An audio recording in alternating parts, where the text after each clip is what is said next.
નમસ્કાર વિદ્યાર્થી મિત્રો, આશા છે કે આપ સૌ ખૂબ મજામાં હશો અને આપનું ધ્યાન રાખતા હશો.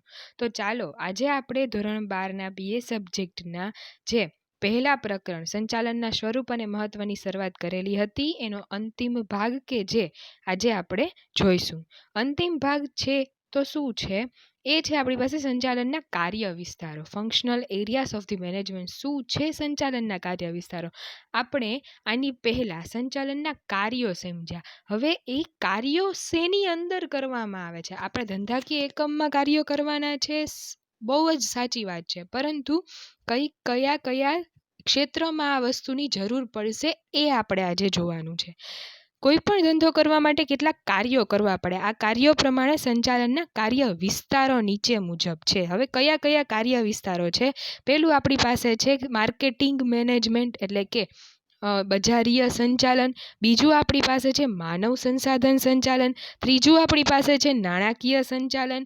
અને ચોથું છે અને જે છેલ્લું છે આપણી પાસે છે ઉત્પાદન સંચાલન. આ 4 વિસ્તાર કાર્ય વિસ્તાર નક્કી કરેલા છે કે જેની અંદર તમારે સંચાલનના કાર્યો કરવાના થાય. વસ્તુ શું છે? કોઈ પણ વસ્તુનો કેટલું ઉત્પાદન કરવું એ માંગ ઉપર આધારિત છે. જો હવે અહીંયા કઈ રીતે કાર્ય વિસ્તારો નક્કી કરશે એ સમજાવે છે. કોઈ પણ વસ્તુનું ઉત્પાદન કેટલું કરવાનું એ કોના ઉપર આધાર રાખે? ડિમાન્ડ ઉપર, માંગ ઉપર. આગળ વસ્તુઓની માંગણી જાણકારી કેવી રીતે મેળવવી એ કામ કોનું છે? તો કે બજાર સંચાલનનું કાર્ય છે. પછી તો કે માંગ પ્રમાણે ઉત્પાદન માટે કેટલા નાણાંની વ્યવસ્થા કરવી તેની બધી વિગતો એ કામ કોનું થશે? તો કે નાણાકીય સંચાલનનું. જ્યારે આ બધા જ કાર્ય કરવા માટે માનવ શક્તિની તો જરૂર પડશે, માનવ શક્તિની વ્યવસ્થા કરવી પડશે. તો એ કામ કોનું છે? માનવ સંસાધન સંચાલનનું. તો આ રીતે ચારેય કાર્ય વિસ્તારોમાં સંચાલનના કાર્યો કરવામાં આવે છે. સૌપ્રથમ આપણી પાસે છે માર્કેટિંગ સંચાલન એટલે કે બજારીય સંચાલન. અહીંયા તમે જોઈ શકો છો માર્કેટિંગ મેનેજમેન્ટની અંદર શું શું વસ્તુ આવે તમે ચિત્ર જોઈને થોડી ખબર પડે. અહીંયા બીજા ચિત્રમાં છે પ્લેસ, પ્રોડક્ટ, પ્રાઇસ, પ્રમોશન. શું છે આ માર્કેટિંગ સંચાલન? માલ કે સેવાને ઉત્પાદક પાસેથી ગ્રાહકો સુધી પહોંચાડવાની પ્રક્રિયાને વિશાળ અર્થમાં માર્કેટિંગ સંચાલન કહે છે. માલ અને સેવા તમે જે ઉત્પાદિત કરો છો એને ગ્રાહકો સુધી પહોંચાડવાની જે આખી પ્રોસિજર થાય છે એ છે તમારું માર્કેટિંગ મેનેજમેન્ટ એટલે કે બજારીય સંચાલન. બજાર સંચાલનમાં વસ્તુ કે નાણાંના વિનિમય ઉપરાંત, વિનિમય એટલે આપલે, તમે ઉત્પાદિત કરી સામેવાળાને આપો. ઉપરાંત એની અંદર બજાર સંશોધન એટલે કે બજારમાં કઈ કઈ વસ્તુઓની જરૂર છે, બજારમાં કઈ કઈ વસ્તુઓની માંગ છે, આ તે જેટલી પ્રકારનું સંશોધન કરવાની વાત આવે એ બજાર સંશોધનમાં સમાવેશ થાય. વિતરણ વ્યવસ્થા એટલે કે તમારી પાસેથી માલ મેન્યુફેક્ચરર પાસેથી ડીલર પાસે જાય, ડીલર પાસેથી હોલસેલર પાસે થાય, હોલસેલર પાસેથી રિટેલર પાસે જાય. જે આખી જે કડીની વ્યવસ્થા થાય છે એ આખી જે કડી જે છે એ તમારી વિતરણ વ્યવસ્થા. વેચાણ વૃદ્ધિ, કેવી રીતે વેચાણમાં વધારો કરવો, સંગ્રહ, કઈ રીતે માલ બન્યા પછી એનો સંગ્રહ થશે, વીમો વગેરે અનેક બાબતોનો આની અંદર સમાવેશ કરવામાં આવે છે. બજાર સંચાલન એ એવી પ્રક્રિયા છે જે દ્વારા ગ્રાહકની જરૂરિયાત નક્કી કરવામાં આવે છે. એટલે બજારમાં શું પરિસ્થિતિ છે એનું સંશોધન કરીને જે કામ કરવામાં આવે છે એ પ્રક્રિયાને કહેવાશે બજાર સંચાલન. તેને માલ કે સેવામાં ફેરવવામાં આવે છે અને પછી આ માલ કે સેવાને આખરી ઉપભોક્તા કે ગ્રાહક કે વાપરનાર તરફ લઈ જવામાં આવે છે જેથી તે અમુક નિર્દિષ્ટ ગ્રાહક વિભાગ કે વિભાગોની જરૂરિયાત સંતોષી શકે. તેમાં વ્યવસ્થા તંત્રને મળી શકતા સાધનોનો ઇષ્ટતમ ઉપયોગ થઈ શકે એ રીતે નફાકારકતા ઉપર ભાર મૂકવામાં આવે છે. શું કીધું આટલી બાબતમાં? પહેલા ગ્રાહકની જરૂરિયાત શું છે એ જોવામાં આવશે. એ પ્રમાણે માલ કે સેવા ઉત્પાદિત કરવામાં આવશે. માલ કે સેવા ઉત્પાદિત કર્યા પછી કઈ વિતરણ વ્યવસ્થા, કઈ ચેનલ દ્વારા પેલા ડિસ્ટ્રીબ્યુટર, ડીલર, આગળ આપણે જેમ વાત કરીએ એમ, પછી હોલસેલર, રિટેલર, આ બધી જે આખી ચેનલ દ્વારા કઈ રીતે સારી રીતે એના તરફ માલ પહોંચાડવામાં આવે. ઉપભોક્તા કે જે ગ્રાહક વસ્તુ વાપરે છે. ગ્રાહક કોને કહેવાય?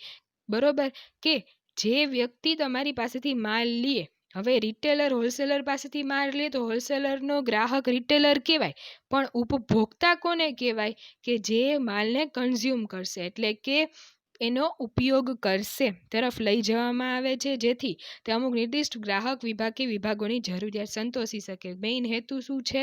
તો કે ગ્રાહકની જરૂરિયાત સંતોષવાનો, અને આમાં વ્યવસ્થા તંત્રને મળી શકતા તમામ સાધનોનો ઇષ્ટતમ એટલે કે યોગ્ય ઉપયોગ થઈ શકે, અને યોગ્ય ઉપયોગ થઈને કોઈ પણ જાતનો બગાડ ના થાય, પડતર સારામાં સારી એટલે કે ઓછી આવે ને વ્યાજબી કિંમતે નફાકારકતા પછી પણ વ્યાજબી કિંમતે ગ્રાહક સુધી માલ પહોંચે એ જોવાનું કામ છે બજાર સંચાલનનું.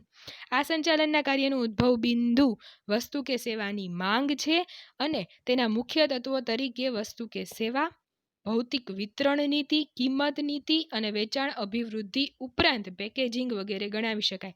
મુખ્યત્વે બજાર સંચાલનનું પોઈન્ટ જે છે એ કોણ છે? તો કે માંગ છે.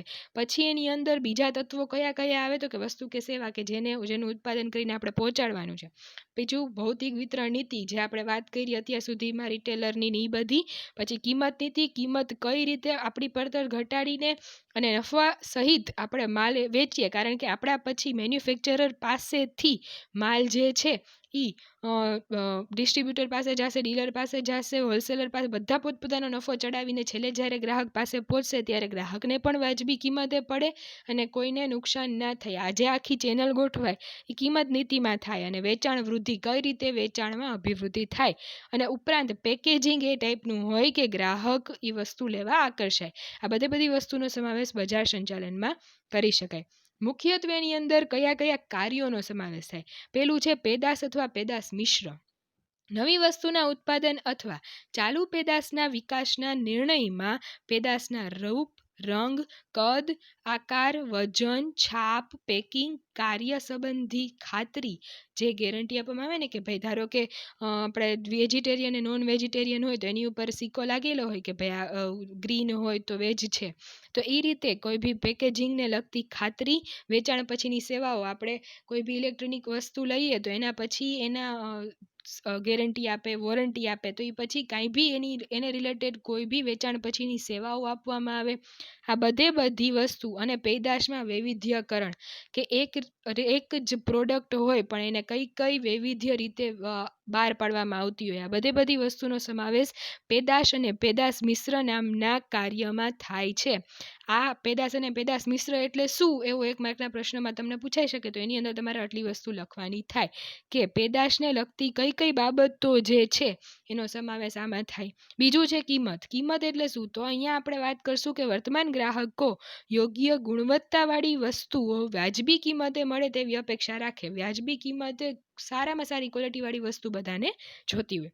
તેથી પેદાશની કિંમત નક્કી કરતી વખતે ખૂબ જ કાળજી લેવી પડે કે વધારે કિંમત હશે તો ગ્રાહકો ઓછા આવશે.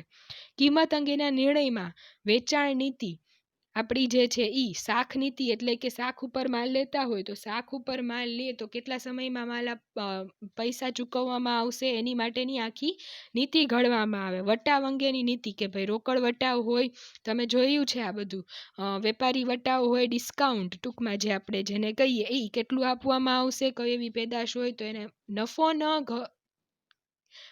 નફા માટે ન એનામાં નુકસાન થવું જોઈએ, પણ નફા લીધા પછી પણ એને આપણે ડિસ્કાઉન્ટ આપી શકીએ. અહીંયા જોવાનું છે જથ્થાબંધ કે છૂટક વેચાણ કરવાનું છે, જથ્થાબંધ હોલસેલનું જ ખાલી વેચાણ કરવાનું છે, છૂટક વેચાણ કરવાનું છે, મધ્યસ્થીઓનું કમિશન, જે આ ડીલરને આ જે બધા હશે તો એ બી આપણી પાસેથી કમિશન લેશે. તો આ બધી વસ્તુઓને ધ્યાનમાં લઈ અને એની કિંમત નક્કી કરવામાં આવે. આનો સમાવેશ પણ બજાર સંચાલનમાં થાય. ત્રીજું કાર્ય છે વિતરણ. વિતરણ અંગેના નિર્ણયમાં પોતાની દુકાનો દ્વારા વેચાણ, જથ્થાબંધ વેપારીઓ દ્વારા વેચાણ, છૂટક વેપારીઓ દ્વારા, એજન્ટો, વાહન વ્યવહારના પ્રશ્નો, બધી બાજુ માલ પહોંચાડવામાં આવે તો વાહન વ્યવહારનો પ્રશ્ન પણ આવે, વગેરે બાબતોને ધ્યાનમાં લેવાય છે. અને વિતરણની બાબત ધંધાના કદ અને વિસ્તાર સાથે સંકળાયેલી છે. આગળ આપણે વાત કરી બધી વિતરણની વાત આવી ગઈ, પણ છેલ્લે જે પોઈન્ટ કીધો કે ધંધાના કદ અને વિસ્તાર સાથે સંકળાયેલી છે. જેટલો મોટો તમારો ધંધો એટલી વિતરણ વ્યવસ્થા મોટી કરવી પડે. રાજકોટ પૂરતું જ મર્યાદિત તમારું કામ હોય તો રાજકોટ પૂરતી વાહન વ્યવસ્થા કરવી પડશે. ત્યાં સુધી પતી જશે. પણ જો તમારે જામનગર પહોંચાડવાનું હોય, બીજા આખા ગુજરાતમાં પહોંચાડવાની વાત આવે જ્યારે તમારી પાસે, તો તમારા ધંધાનું કદ મોટું છે એમ કહેવાય. તો તમારે એટલો તમારો વિસ્તાર વધારવો પડશે, એટલું તમારું વાહન વ્યવહાર આ તે બધા ખર્ચાને ધ્યાનમાં લઈ અને તમારી આખી વિતરણ વ્યવસ્થા ગોઠવવી પડશે. ચોથું છે આપણી પાસે અભિવૃદ્ધિ એટલે વેચાણમાં નોંધપાત્ર વધારો કરવાના પ્રયત્નો. પ્રયત્ન કઈ રીતે કરી શકાય? તો કે જેમાં માલની જાહેરાત કરવી, પ્રસિદ્ધિ કરવી, સેલ્સમેનો દ્વારા વ્યક્તિગત વેચાણ કરવું તથા વેચાણ વૃદ્ધિ માટે ગ્રાહકો અને વેપારીઓને આકર્ષવા, આ બધું કામ જાહેરાત કરે જ છે, વગેરે બાબતોનો સમાવેશ કરવામાં આવે છે. અભિવૃદ્ધિના નિર્ણયોને કારણે કેટલોક ખર્ચો થાય છે, પરંતુ તેની સામે વેચાણ વધવાથી એકમનો નફો વધે છે. એડવર્ટાઇઝમેન્ટને આ તે બધું કરે, છાપામાં આપે, ટીવીમાં આપે કે કોઈ બી બીજી રીતે જ્યારે એડવર્ટાઇઝમેન્ટ કરવામાં આવે તો એડવર્ટાઇઝમેન્ટનો ખર્ચો બહુ સારો એવો થશે, પણ એની સામે જે વેચાણ વધશે, એડવર્ટાઇઝમેન્ટના કારણે જે વેચાણ વધવામાં આવશે, એ વેચાણના વધારાથી નફો પણ સામે વધવાનો જ છે. એટલે આજે જે કાર્ય તમને આપ્યા છે, આ ચારેયનો સમાવેશ બજારીય સંચાલનમાં કરવામાં આવે છે. બીજું છે આપણી પાસે માનવ સંસાધન સંચાલન. અહીંયા તમે જોઈ શકો કે માણસની સાથે કામ કરવાની વાત આવી એટલે માનવ જે સંસાધન છે એના સંચાલનની વાત આવી. એમાં જો અહીંયા આપણે જોઈએ તો સ્ટ્રેટેજિક ઓબ્જેક્ટિવ્સ નક્કી કરેલા હોય, એમ્પ્લોયી સાથે કામ કરવાનું, એને ટ્રેનિંગ આપવાની, એની રિક્રુટમેન્ટ, રિવોર્ડિંગ, બિઝનેસની વેલ્યુએશન કરવાનું, અંતે સક્સેસ. આ જે આખું જે છે હ્યુમન રિસોર્સ મેનેજમેન્ટ એટલે કે માનવ સંસાધન સંચાલનના કાર્યો છે. સંચાલન કોઈ પણ ધંધાકીય એકમમાં જમીન, મકાન, મશીનરી, ફર્નિચર તથા વાહનો જેવી મિલકતોનું જતન કરવામાં આવે છે. આ બધી વસ્તુ કંપનીમાં હોવાની.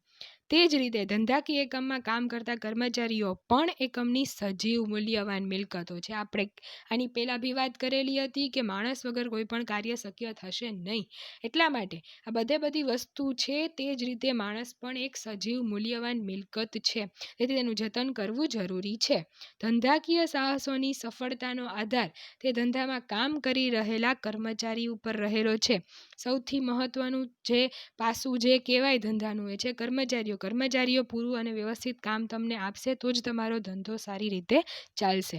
કર્મચારીઓની જરૂરિયાતો સંતોષવામાં આવે, તેમને યોગ્ય વાતાવરણ પૂરું પાડવામાં આવે તથા યોગ્ય કાળજી લેવામાં આવે તો ધંધાકીય ઉદ્દેશો સરળતાથી અને સફળતાપૂર્વક સિદ્ધ કરી શકાશે. સાચી અને કોમન વાત છે જે આપણે આની પહેલાં બી જોઈ ગયા છીએ. આ પ્રકારની માવજતને કારણે શું થશે તો કે કર્મચારીમાં જુસ્સો વધશે, એક સારી એવું એને વાતાવરણ મળતું હશે, બધું એને જે પોતાની મરજી મુજબ એટલે કે પોતાની જાતને સંતોષ મળશે તો એની વફાદારી પણ એટલી જ રહેવાની છે. બાકી એવું બી બને કે કોઈ બી કર્મચારી બીજી કંપનીને આપણી કંપનીનું બધું કહી આવે તો એ બી નુકસાન કરે. એટલે અહીંયા એની વફાદારી પણ વધશે અને જૂથ ભાવના એટલે કે ગ્રુપમાં એ કામ કરે તો એનું કામ બી સારી રીતે પાર પાડી શકાશે, વગેરેનો વિકાસ થાય છે અને કાર્યક્ષમતામાં પણ અંતે વધારો થાય છે. અર્થ શું છે માનવ સંસાધન સંચાલનનો? તો કે માનવ સંસાધન સંચાલન એટલે ધંધાકીય એકમમાં કામ કરતા કર્મચારીઓનું કૌશલ્ય, એનું જ્ઞાન, બુદ્ધિ, ગમો અણગમો, વ્યક્તિગત વિકાસ, જરૂરિયાત વગેરે જેવી તમામ બાબતોને ધ્યાનમાં લઈ તેને કંપનીના ઉદ્દેશો સાથે સાંકળી ધંધાને સફળતાના તથા નફાકારકતાના માર્ગે લઈ જવાની સમગ્ર પ્રક્રિયા. એનું કૌશલ્ય, એનું જ્ઞાન, એની બુદ્ધિ, ગમો અણગમો, વ્યક્તિગત વિકાસ. એનો વ્યક્તિગત વિકાસ થશે, એની આ બધી વસ્તુનો ઉપયોગ સારી રીતે તમે કાપી શકશો, કરી શકશો અને અંતે એની જરૂરિયાત જે છે એને તમે સંતોષી શકો. આ બધી બાબતો સાથે એની શું સંકળાયેલું છે?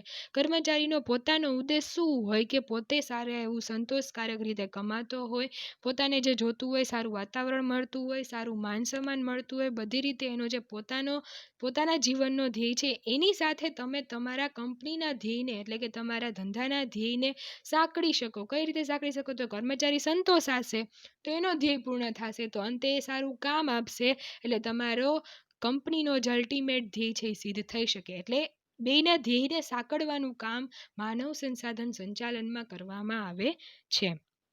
એનાથી નફાકારકતા વધશે અને સારી રીતે તમારું કામ થશે. એની લાક્ષણિકતાઓ આપેલી છે. શું છે? પહેલું છે માનવ સંસાધન સંચાલનમાં કર્મચારીની ભરતી, તાલીમ, બઢતી, દોરવણી વગેરેનો સમાવેશ થાય. ભરતી એટલે રિક્રુટમેન્ટ, જે કેટલા કર્મચારીઓ જે છે એની જરૂરિયાત મુજબ આપણે એની ભરતી કરીએ. એને તાલીમ આપવામાં આવે, એની બઢતી પ્રમોશન કરવામાં આવે, સમય ઉપર આધારિત હોય પ્રમોશન અથવા તો એના કાર્ય ઉપર આધારિત હોય, જે તે પ્રકારે એને સૂચનો અને દેખરેખ રાખીને એને દોરવણી આપવામાં આવે, એ ભીનો સમાવેશ અહીંયા કરી શકાય. બીજું છે માનવ સંસાધન સંચાલનમાં કર્મચારીના વ્યક્તિગત ધ્યેયને સાંકળી કંપનીના ધ્યેયને સિદ્ધ કરવામાં આવે છે. આગળ મેં તમને સમજાવ્યું એ રીતે.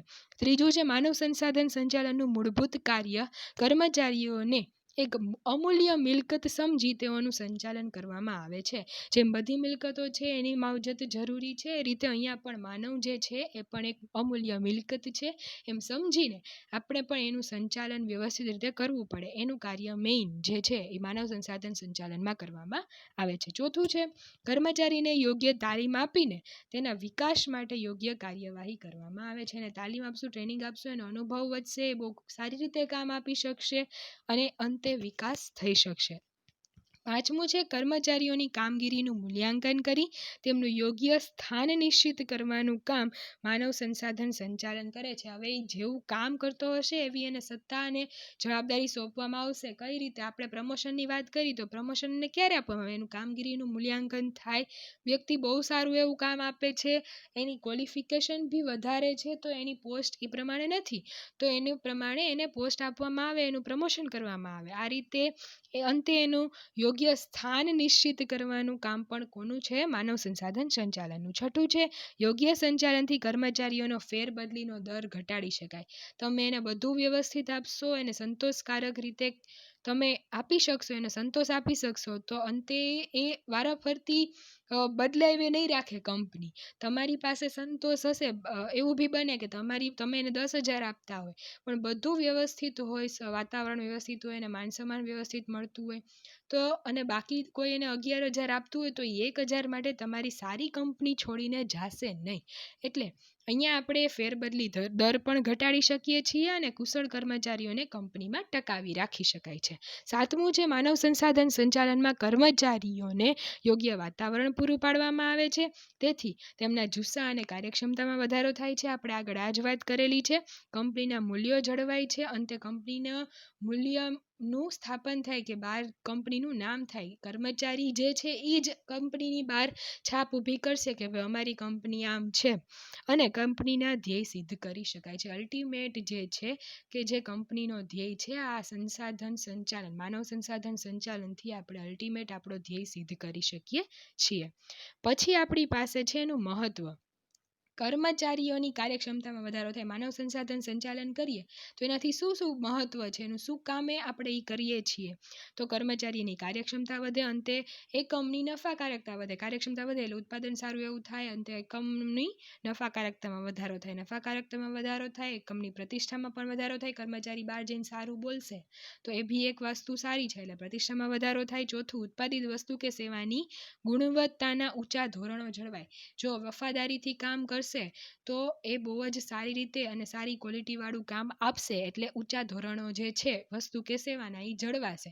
બાકી જો એ સંતોષકારક નહીં હોય તો ગમે એમ કામ હાયલું જતું હોય તો જરૂરી નથી કે ધોરણો તમારા જળવાય.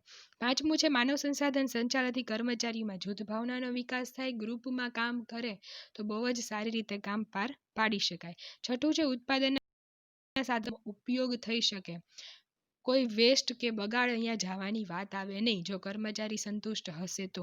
સાતમું છે કર્મચારીઓના ફેરબદલી દરમાં ઘટાડો કરી શકે, આપણે વાત કરીએ એમ. આઠમું છે કર્મચારીના સંતોષમાં વધારો કરી શકાય. નવમું, માનવ સંસાધન સંચાલનને કારણે કર્મચારીને પૂરતો કાર્ય સંતોષ મળે, જોબ સેટિસ્ફેક્શન જે શબ્દ આપણે વાપરીએ છીએ તે, અને જેથી ઔદ્યોગિક શાંતિનું વાતાવરણ ઊભું રહે. ઔદ્યોગિક કોન્ફ્લિક્ટ્સ એટલે ઔદ્યોગિક ઝઘડા બી થાય, એ અહીંયા નહીં થાય. ક્યારે? જ્યારે કર્મચારી સંતોષ હશે ત્યારે, એટલે ઔદ્યોગિક શાંતિનું વાતાવરણ પણ ઊભું થાય. આગળ માનવ સંસાધન સંચાલન પછી આપણે ત્રીજું જોવાનું છે નાણાકીય સંચાલન. નાણાકીય સંચાલનમાં શું આવે છે? Financial management. બરોબર, ફાઇનાન્શિયલ મેનેજમેન્ટમાં નાણાંને લગતી બધી બાબતોનો સમાવેશ કરવામાં આવે છે. ધંધાકીય એકમમાં નાણું જે છે એ જીવનદાતા એટલે રક્ત સમાન છે.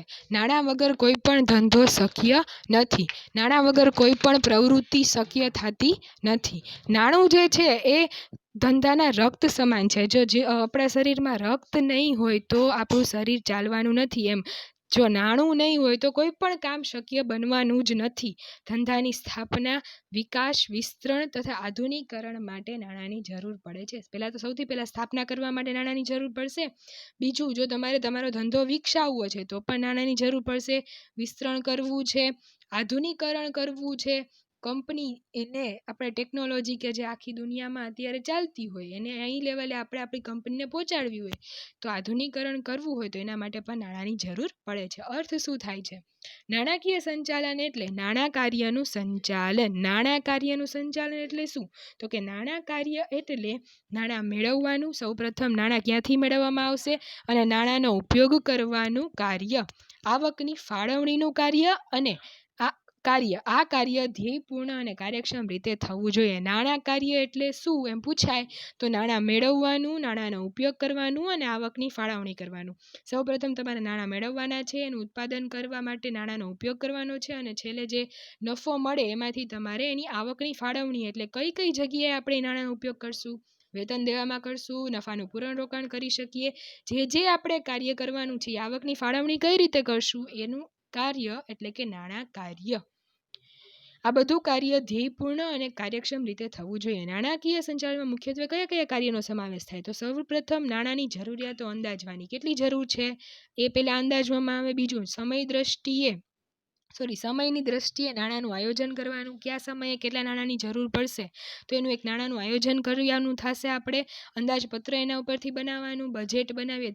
કોઈ દેશ હોય તો દેશનું કેમ આપણે બજેટ બને છે દર વર્ષે, એ જ રીતે અહીંયા કંપનીમાં કેટલું ઉત્પાદન કરવું છે, કઈ રીતે કરવું છે, એમાં કયા કયા વસ્તુની જરૂર પડશે, માર્કેટિંગમાં કેટલી જરૂર પડશે, એડવર્ટાઇઝમેન્ટ, આ તે કોઈ બી વસ્તુ તમે લઈ લો તો એ બધામાં કેટલા નાણાંની જરૂર પડશે તો એ બધું આખું બજેટ તૈયાર કરવાનું. હવે તમારો નફો થઈ ગયો તો એની આવકની ફાળવણી કરવાની. પાંચમું છે મૂડી માળખાનો વિચાર કરી તેમજ નાણાં પ્રાપ્તિ સ્થાનો પસંદ કરવા. મૂડી માળખું એટલે શું? શેર, ડિબેન્ચર, સ્ટોક, જે આજે બધી વસ્તુ છે એ મૂડી માળખામાં આવે. તો મૂડી માળખાનો વિચાર કરી નાણાકીય પ્રાપ્તિ સ્થાનો પસંદ કરવા. નાણાંના પ્રાપ્તિ સ્થાનો એટલે લોન લેવાની છે, ડિબેન્ચર લેવાના છે, શેર લેવાના છે. શું કરવાનું છે આપણે? કંપની શું બહાર પાડશે? લોન લેશે કે ડિબેન્ચર બહાર પાડીને નાણાંની પ્રાપ્તિ કરશે? આ બધી વસ્તુનો વિચાર કરવાનું કાર્ય જે છે એ અહીંયા આપણે કરવાનું થશે. છઠ્ઠું છે નાણાં મેળવવા માટેની કાર્યવાહી કરવી. હવે નાણાં મેળવવાના છે તો આપણે આગળ વાત થઈ એમ મૂડી પ્રાપ્તિ સ્થાનો નક્કી કરી પછી કઈ બાજુથી કઈ રીતે આપણે નાણાં મેળવવાના છે એની કાર્યવાહી કરવાની. શેર બહાર પાડવાના હોય, જો તમારી લિમિટેડ કંપની એટલે જાહેર કંપની હશે તો તમે શેર બહાર પાડી શકશો, ડિબેન્ચર બહાર પાડી શકશો. ડિબેન્ચર બહાર પાડશો તો ઉછીના લીધેલા નાણાં કહેવાશે. સેમ વસ્તુ બેંક પાસેથી લોન લેશો તો ઉછીના લીધેલા નાણાં કહેવાશે. પછી શેર બહાર પાડશો, જો તમારી જાહેર કંપની છે તો તમે શેર બહાર પાડી શકો. તો શેર બહાર પાડશો તો એ માલિકીની મૂડી કે જે છે આપણે જનતા પાસેથી એટલે કે જાહેર જનતા પાસેથી લઈએ છીએ એ આપણે અહીંયા નક્કી કરવાનું થાય. સાતમું, મેળવેલા નાણાંનો ઉપયોગ થાય તે જોવું અને એના ઉપર અંકુશ વ્યવસ્થા ગોઠવી. યોગ્ય ઉપયોગ થાય છે ને એ બધું જોવાનું કાર્ય અહીંયા નાણાકીય સંચાલનમાં આવે. આઠમું છે નાણાકીય નીતિ નક્કી કરવાની. એની ઉપર જો શેર તમે બહાર પાડ્યા હશે તો એની ઉપર ડિવિડન્ડ દેવાનું થશે, ડિબેન્ચર હશે તો વ્યાજ દેવાનું થશે, લોન લીધી હશે તો પણ વ્યાજ દેવાનું થશે. કઈ રીતે નાણાકીય નીતિ ઘડવાની થાય એ બધી વસ્તુનો સમાવેશ અહીંયા થશે. પછી નફો થશે તો એના ઉપર ટેક્સ દેવાની વારી આવશે. બીજા કોઈ બી કરવેરા પણ તમારે ભરવા પડશે તો એનું આયોજન પણ કરવાનું છે. અસ્કયામતોની વ્યવસ્થા કરવી. અસ્કયામતો એટલે સ્થાવર જંગમ મિલકત કે જે મૂવેબલ અસેટ જેને આપણે કહીએ મિલકત, ટૂંકમાં શબ્દમાં આપણે કહીએ તો મિલકત, એની વ્યવસ્થા પણ કરવાની થશે. એટલે નાણાકીય સંચાલનમાં આટલા કાર્યોનો સમાવેશ કરી શકાય. આગળ આપણી પાસે છે ઉત્પાદન સંચાલન. તો ઉત્પાદન સંચાલન એટલે શું? પ્રોડક્શન મેનેજમેન્ટ સિસ્ટમ જે છે એની અંદર production, inventory, finance, sales, customer અથવા કન્ઝ્યુમર રિલેશનશિપ મેનેજમેન્ટ, CRM એટલે, અને પરચેસ, આ બધી વસ્તુ જે છે એ પ્રોડક્શન મેનેજમેન્ટ સિસ્ટમની અંદર આવે. ઉત્પાદન સંચાલન, પ્રોડક્શન મેનેજમેન્ટ એટલે શું? તો કે કુદરતમાંથી પ્રાપ્ત થતા કાચા માલ સામાન ઉપર માનવ પ્રયાસો દ્વારા યોગ્ય વસ્તુઓ બનાવવી એટલે ઉત્પાદન. ઉત્પાદન એટલે શું? પહેલાં તો એ વાત કરીએ. તો તમારી પાસે ધારો કે આપણે વાત કરીએ કપાસ તમે ઉગાડ્યું ખેતરમાં કપાસ ઉગાડ્યા પછી તમારે જ્યારે એની ઉપર પ્રક્રિયા કરવામાં આવે, એમાંથી રૂ પછી ખાદી આ તે બધું બનાવી અને છેલ્લે એમાંથી કાપડ તૈયાર કરવામાં આવે, કાપડમાંથી કપડાં તૈયાર કરવામાં આવે, તો વપરાશ યોગ્ય વસ્તુ એટલે કે જે કપડાં તૈયાર કરવામાં આવ્યા કુદરતમાંથી જે કપાસ મળ્યું એની ઉપર પ્રક્રિયા કરી માનવ પ્રયાસો દ્વારા વપરાશ યોગ્ય એટલે કે કપડાં બનાવવામાં આવ્યા તો એટલે ઉત્પાદન થાય. તો ઉત્પાદન સંચાલન ગ્રાહકોની જરૂરિયાતોને સંતોષવાની શક્તિ ધરાવતી વસ્તુઓ અને સેવાઓનું સર્જન કરે છે. ગ્રાહકોને જરૂરિયાત શેની હતી? તો કે કપડાની. તો એને સંતોષવાની છે એવી શક્તિ ધરાવતી વસ્તુઓ એટલે કે જે કપડાં હતા એનું ઉત્પાદન અથવા એનું સર્જન કરવાનું કાર્ય ઉત્પાદન સંચાલનમાં કરવામાં આવે છે. સારામાં સારું એક્ઝામ્પલ દ્વારા તમને મેં આ વસ્તુ કીધી. અર્થ શું છે? ઉત્પાદન સંચાલન એ ઉત્પાદનનું આયોજન કરવાની, કાર્યક્રમ નક્કી કરવાની, સંકલન સાધવાની, દોરવણી આપવાની અને અંકુશ રાખવાની પ્રક્રિયા છે. ઉત્પાદન બજાર સંચાલન દ્વારા જે ઉત્પાદન કેટલું કરવાનું છે, માંગ કેટલી છે એની તમને કહેવામાં આવ્યું તો હવે એના મુજબ ઉત્પાદનનું આયોજન કરવાનું, આખો કાર્યક્રમ નક્કી કરવાનો કે કઈ રીતે ઉત્પાદન કરવામાં આવશે, કેટલા રો મટીરિયલનો કયા વસ્તુનો ઉપયોગ થશે કે જેનાથી બધી વસ્તુ સરળતાથી કરી શકાય. આખી બધી વસ્તુ વચ્ચે સંકલન સાધી અને કામ કરવાનું છે અને કામ કરવા માટે જે દોરવણી આપવાની છે અને જે વ્યવસ્થિત થાય છે કે નહીં, ઉત્પાદનનું કાર્ય વ્યવસ્થિત થાય છે કે નહીં એની ઉપર અંકુશ રાખવાની પ્રક્રિયા જે છે એને કહેવાય છે ઉત્પાદન સંચાલન. મુખ્યત્વે એની અંદર કયા કાર્યોનો સમાવેશ થાય? તો ઉત્પાદનનું આયોજન કરવાનું ઉપર વાત કરીએ એ રીતે. બીજું ઉત્પાદન સંશોધન કરવાનું, જેમ આપણે બજાર સંશોધનમાં વાત કરી હતી કે ગ્રાહક એટલે કે બજારમાં કઈ વસ્તુની માંગ વધારે છે, કેવી વસ્તુ ગ્રાહકને જોઈએ છે, તો એ પ્રમાણે અહીંયા સંશોધન દ્વારા જ તે ઉત્પાદનમાં કઈ રીતે વ્યવસ્થિત રીતે આપણે એને આપી શકીએ, પડતર ઓછી આપી શકીએ અને વ્યાજબી કિંમત લઈને આપણે નફાકારકતામાં પણ નુકસાન ન થાય એ રીતે આખું જે ઉત્પાદનનું આયોજન કરવાનું કામ છે એને અને ઉત્પાદનનું સંશોધન કરવાનું કામ અહીંયા કરવાનું થશે. ત્રીજું, વસ્તુ વિકાસ અને પેદાશ મિશ્રની પસંદગી કરવાની. પેદાશ મિશ્ર જે આપણે વાત કરી હતી એમ એનો રંગ, રૂપ, પેકેજિંગ જે બધી વાત કરી હતી આગળ, તે બધી વસ્તુની પસંદગી કરવાનું કામ અહીંયા થશે. ચોથું છે ટેકનોલોજી અને યંત્રોની પસંદગી કરવી. બાલાજી વેફર્સની આપણે વાત કરીએ તો એની અંદર બટેટા જે છે એની ઉપરથી ધોવાઈ જશે, પછી છાલ ઉતરી જશે, છાલ ઉતર્યા પછી બોઇલ થઈ જશે, પછી એના ઉપર પતરી પડી જશે, પતરી પડ્યા પછી તળાઈ જશે, મસાલો છટાઈ જશે, અંતે પેકેજિંગ થઈને બહાર આવશે. તો આખી જે પ્રોસિજર છે એ યંત્ર દ્વારા કરવામાં આવે છે. તો અહીંયા કઈ રીતે આપણે કેટલી પ્રોસિજર માટે યંત્રનો ઉપયોગ કરશું, કઈ વસ્તુ હાથેથી કરશું, આ બધી વસ્તુની જે પસંદગી કરવાનું કામ છે તે અહીંયા કરવાનું થશે. પાંચમું છે ધંધાના સ્થાનની પસંદગી કરવાની. સ્થાનની પસંદગી કઈ રીતે? તો તમે એવી કોઈ વસ્તુનું ઉત્પાદન કરો છો કે જેનો કાચો માલ રો મટીરિયલ જે છે એ તમને નજીકના સ્થળેથી મળતું રહેવું જોઈએ.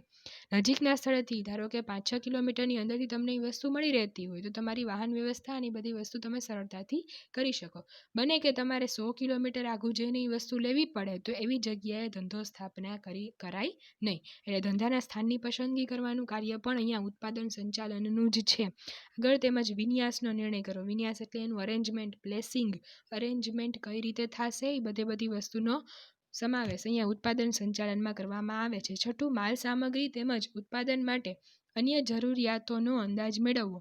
માલ સામગ્રી કઈ વસ્તુની જરૂર પડશે અથવા અન્ય કઈ વસ્તુની જરૂર પડશે એના પેકેજિંગ માટે કે પછી કોઈ બી વસ્તુ માટે કઈ બધી બાબતોની જરૂર પડશે વાહન વ્યવહારની કે પછી કોઈ પણ, તો આ બધી વસ્તુનો સમાવેશ ઉત્પાદન સંચાલનના કાર્યમાં કરવામાં આવે છે. સાતમું છે ઉત્પાદન અંકુશ રાખવો, કે આપણે નક્કી કરેલું હોય કે આટલા યુનિટ્સ ઉત્પાદિત થવા જોઈએ તો એટલા યુનિટ્સનું ઉત્પાદન થયું કે નહીં એના ઉપર અંકુશ રાખવાનું કાર્ય છે. પછી આઠમું છે ગુણવત્તાનો અંકુશ રાખવો. ક્વોન્ટિટી વાઇઝ તમે અંકુશ રાખી શકો, પ્લસમાં ક્વોલિટી વાઇઝ એટલે કે ક્વોલિટી વ્યવસ્થિત ઉત્પાદિત થાય છે કે નહીં, યંત્ર દ્વારા કરતા હોય કે માનવ દ્વારા કરતા હોય. ક્વોલિટીનું વ્યવસ્થાપન, ક્વોલિટી ઉપર અંકુશ હોવો વ્યવસ્થિત હોવો જરૂરી છે. એનું જાળવણી હોવી જરૂરી છે કે ક્વોલિટી ઓછી થશે તો ગ્રાહક એ વસ્તુ લેવા પસંદ કરશે નહીં. 9મું છે ખર્ચ અથવા પડતર અંકુશ. પડતર ઉપર અંકુશ રાખવો ખૂબ જ જરૂરી છે. બગાડ જેટલો અટકશે અને પડતર એટલે કે ખર્ચ ઓછી થશે તો તમે એને વ્યાજબી કિંમતે ગ્રાહક સુધી પહોંચાડી શકશો.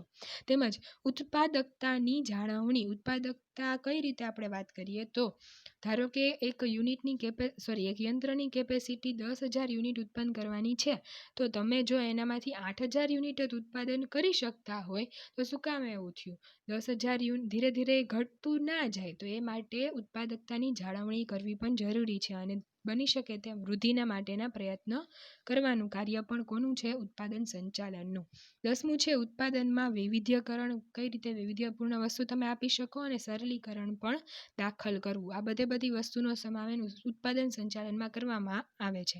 અહીંયા આપણે ઉત્પાદન સંચાલન, નાણાકીય સંચાલન, બજાર સંચાલન અને ચોથું જે આપણે જોયું માનવ સંસાધન સંચાલન, આ ચારેયની વાત કરી. આજે હતા એ ઉત્પાદનના સંચાલનના કાર્ય વિસ્તારો હતા.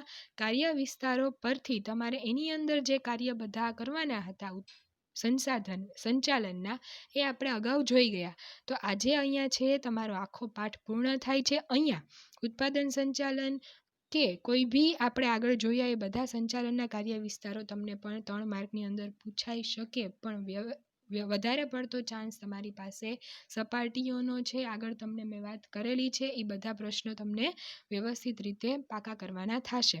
આ બધી વસ્તુની અંદરથી 1 માર્કના પ્રશ્ન પણ તમને પૂછાઈ શકે, અર્થ પૂછાઈ શકે. આગળ તમને વાત કરીએ એમ કાર્યની અંદરથી પણ પેદાશ મિશ્ર હોય, કિંમત હોય, તે બધી વસ્તુનું 1 માર્કમાં ઉપયોગ થઈ શકે, પૂછાઈ શકે. બરોબર છે? તો બધી વસ્તુ ક્લિયર હોવી જરૂરી છે. આ બધું તમે વ્યવસ્થિત રીતે જોઈ લેજો. આખો પાઠ અહીંયા પૂર્ણ થાય છે. વ્યવસ્થિત રીતે બધા પ્રશ્નો પાકા કરી અને જે ના સમજાય નોટ ડાઉન કરી લેજો. આની સાથે પીડીએફની લિંક અહીંયા તમને શેર કરી આપીશ. Thank you very much.